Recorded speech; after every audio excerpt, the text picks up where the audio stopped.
Item ಯಾವುದೇ ಇರಲಿ try ಮಾಡಿ ಆಚಿ ಚಿಕನ್ ಮಸಾಲಾ. ರಾಜ್ಯ ಸರ್ಕಾರ ಒಂದು ಕಡೆ 1000 ದಿನ ಪೂರೈಸಿದ ಸಂಭ್ರಮದಲ್ಲಿ, ಇನ್ನೊಂದು ಕಡೆ 6ನೇ ಈ ಭೂ ಗ್ಯಾರಂಟಿ ಕೊಡುವ ಮೂಲಕ ಐತಿಹಾಸಿಕ ದಾಖಲೆಯನ್ನು ಮಾಡಿದೆ. ಇದರ ಪ್ರಯುಕ್ತ ಇವತ್ತು ಹಾವೇರಿಯಲ್ಲಿ ಅದ್ದೂರಿಯಾಗಿ ಸಾರ್ಥಕ ಸಾಧನಾ ಸಮಾವೇಶ ಕಾರ್ಯಕ್ರಮ ಮಾಡಲಾಯಿತು. ಆದರೆ ಸಂಭ್ರಮ ಆಗಲಿ ಖುಷಿ ಆಗಲಿ ಸಿಎಂ ಹಾಗೂ ಡಿಸಿಎಂ ಮುಖದಲ್ಲಿ ಕಾಣಲಿಲ್ಲ. ಅಕ್ಕಪಕ್ಕ ಕೂತರೂ ಕೂಡ ಇಬ್ಬರ ಮಧ್ಯೆ ಮಾತಿಲ್ಲ, ಕತೆ ಇಲ್ಲ. ಅತ್ತ ಹೈಕಮಾಂಡ್ ಹೈಡ್ ಆಗಿದೆ. ಇವತ್ತೇನೆಲ್ಲ ನಡೆಯಿತು ಹಾವೇರಿಯಲ್ಲಿ, ಅದರ ಒಂದು ವರದಿ ನಿಮ್ಮ ಮುಂದೆ.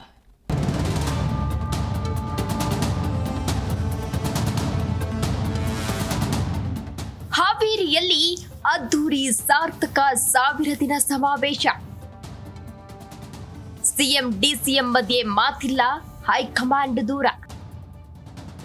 ಸಿಎಂ ಭಾಷಣ ಆರಂಭವಾಗ್ತಿದ್ದಂತೆ ನಿರ್ಗಮಿಸಿದ ಡಿಸಿಎಂ ಡಿಕೆಶಿ. ಕಾಂಗ್ರೆಸ್ ಸರ್ಕಾರ ಘೋಷಣೆ ಮಾಡಿದ್ದು ಪಂಚ ಗ್ಯಾರಂಟಿ ಹಾಗೂ ಜನರ ಆಶೀರ್ವಾದದಿಂದ ಕಾಂಗ್ರೆಸ್ ಆಡಳಿತಕ್ಕೆ ಬಂದು 1000 ದಿನಗಳನ್ನ ಪೂರೈಸಿದೆ. ಈ ಹಿನ್ನೆಲೆ ಸಾರ್ಥಕ 1000 ದಿನ ಸಮಾವೇಶ ಮಾಡುವ ಮೂಲಕ ಭೂ ಸಮರ್ಪಣಾ ಎಂಬ 6ನೇ ಗ್ಯಾರಂಟಿ ಕೊಡುವ ಮೂಲಕ ಐತಿಹಾಸಿಕ ಸಾಧನೆಯನ್ನ ಮಾಡಿದೆ.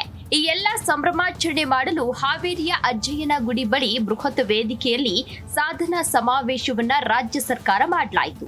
1 ಲಕ್ಷ ಕುಟುಂಬಗಳಿಗೆ ಹಕ್ಕುಪತ್ರ ನೀಡುವ ಮೂಲಕ ಕೊಟ್ಟ ಮಾತು ಈಡೇರಿಸಿದ್ದೇವೆಂದು ಸರ್ಕಾರ ಬೆನ್ನು ತಟ್ಟಿಕೊಂಡು ಸಂಭ್ರಮಾಚರಣೆಯನ್ನ ಮಾಡಿತು. ಆದರೆ ಕೋಟಿ ಸುರಿದು ಮಾಡಿದ ಅದ್ದೂರಿ ಕಾರ್ಯಕ್ರಮವು ನಿರೀಕ್ಷಿತ ಪ್ರಮಾಣದಲ್ಲಿ ಯಶಸ್ಸು ಕಾಣಲಿಲ್ಲ. ಕಾರಣ ಸಿಎಂ ಡಿಸಿಎಂ ನಡುವಿನ ಪವರ್ ಫೈಟ್.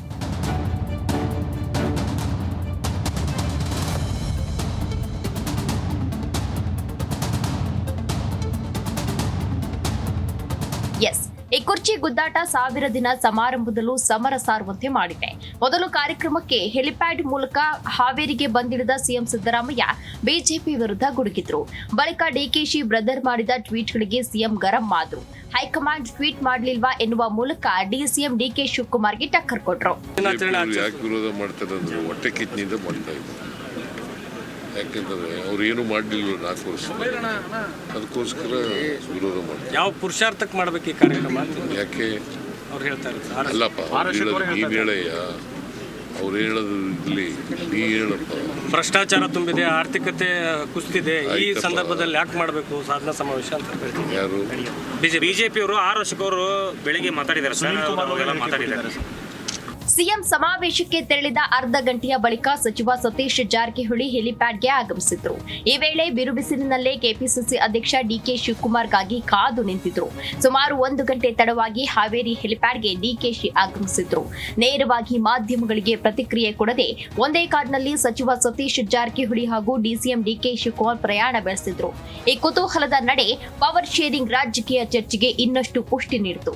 ಸಮಾವೇಶಕ್ಕೆ ಆಗಮಿಸಿದ ಡಿಸಿಎಂ ಎಲ್ಲರಿಗೂ ಕೈಬೀಸಿ ಅಭಿನಂದನೆಗಳನ್ನು ಸಲ್ಲಿಸಿತು. ಆದರೆ ವೇದಿಕೆಯಲ್ಲಿ ಸಿಎಂ ಡಿಸಿಎಂ ಇಬ್ಬರು ಪರಸ್ಪರ ಮುಖವನ್ನ ನೋಡಲಿಲ್ಲ, ಜಸ್ಟ್ ಸ್ಮೈಲ್ ಕೂಡ ಮಾಡಲಿಲ್ಲ. ಬಳಿಕ ಅಕ್ಕಪಕ್ಕ ಕುಳಿತು ಇಬ್ಬರ ನಡುವೆ ಯಾವ ಉಭಯ ಕುಶಲೋಪರಿ ನಡೆಯದ ಕಾರಣ ಇಬ್ಬರ ಮುನಿಸು ಇನ್ನಷ್ಟು ಎದ್ದು ಕಾಣ್ತಾ ಇತ್ತು. ನೋಡೋಕೆ ನಾವು ಚೆನ್ನಾಗಿ ಇದ್ದೇವೆಂದು ತೋರಿಸಿಕೊಳ್ಳುವ ಸಿಎಂ ಡಿಸಿಎಂ ಪ್ರಯತ್ನ ಪದೇ ಪದೇ ವಿಫಲ ಆಗ್ತಿತ್ತು. ಡಿಸಿಎಂ ಭಾಷಣ ಮುಗಿಸಿದ ಮೇಲೆ ಸಿದ್ದರಾಮಯ್ಯ ಮಾತನಾಡಲು ಶುರು ಮಾಡಿತು. ಆದರೆ ಸಿಎಂ ಭಾಷಣ ಆರಂಭವಾಗ್ತಿದ್ದಂತೆ ಕೂಡಲೇ ವೇದಿಕೆಯಿಂದ ಕೆಳಗಿಳಿದು ಡಿಕೆ ಶಿವಕುಮಾರ್ ಹೊರ ನಡೆದ್ರು. ಸಿದ್ದರಾಮಯ್ಯ ಮೇಲಿನ ಸಿಟ್ಟನ್ನ ಬಿಜೆಪಿಯ ಮೇಲೆ ಹಾಕುವಂತಹ ಸ್ಥಿತಿ ಡಿಸಿಎಂಗೆ ಬಂತ ಎನ್ನುವ ರೀತಿಯಲ್ಲಿ ಮಾಧ್ಯಮಗಳಿಗೆ ಪ್ರತಿಕ್ರಿಯೆ ನೀಡಿ ಕಾರು ಹತ್ತಿದ್ರು. ಸರ್ಕಾರಕ್ಕೆ 1000 ದಿನ ಆಗಿದೆ. 1000 ದಿನದ ಸಾಧನೆ, ರಾಜ್ಯದಲ್ಲಿ ಒಂದು ದೊಡ್ಡ ಬದಲಾವಣೆ. ನಾಡು ಸಾಧನೆ ಇಲ್ಲದೆ ಸತ್ತರೆ ಸಾವಿಗೆ ಅವಮಾನ,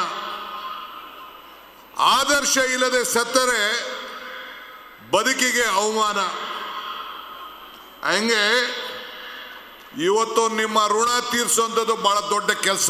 ನಾವು ಒಂದು ಸಮಿತಿಯನ್ನ, ಪ್ರಣಾಳಿಕೆ ಸಮಿತಿಯನ್ನ ಮಾಡಿ ನಿಮ್ಗೇನೇನು ಕೊಡಬೇಕು ಅಂತ ತೀರ್ಮಾನ ಮಾಡಿ ಈ 5 ಗ್ಯಾರಂಟಿಗಳನ್ನು ಕೊಟ್ಟು ಈ ಸಾಧನ ಸಮಾವೇಶ ಸಚಿವರಿಗೆ ಹಾಗೂ ಕಂದಾಯ ಇಲಾಖೆಗೆ ಮತ್ತು ಹಾವೇರಿ ಜಿಲ್ಲಾಡಳಿತಕ್ಕೆ ಸೀಮಿತ ಎನ್ನುವಂತಾಗಿತ್ತು. ಲಕ್ಷಾಂತರ ಜನರು ಬಂದಿದ್ರು, ಹತ್ತಾರು ಸಚಿವರು ಶಾಸಕರು ಆಗಮಿಸಿದ್ರು. ಬಟ್ ಸಿಎಂ ಡಿಸಿಎಂ ಮುಖದಲ್ಲಿ 1000 ದಿನಗಳ ಸಂಭ್ರಮಾಚರಣೆ ಇರಲಿಲ್ಲ. ಒಟ್ಟಿನಲ್ಲಿ ಇಬ್ಬರ ನಡುವಿನ ಫೈಟ್ ಸಭೆ ಸಮಾರಂಭಕ್ಕೂ ಚಾಚಿದ್ದು, ಯುಗಾದಿಗಾದ್ರೂ ಡಿಸಿಎಂಗೆ ಪಟ್ಟಾಭಿಷೇಕ ಆಗುತ್ತಾ ಕಾದ್ ನೋಡಬೇಕಾಗಿದೆ.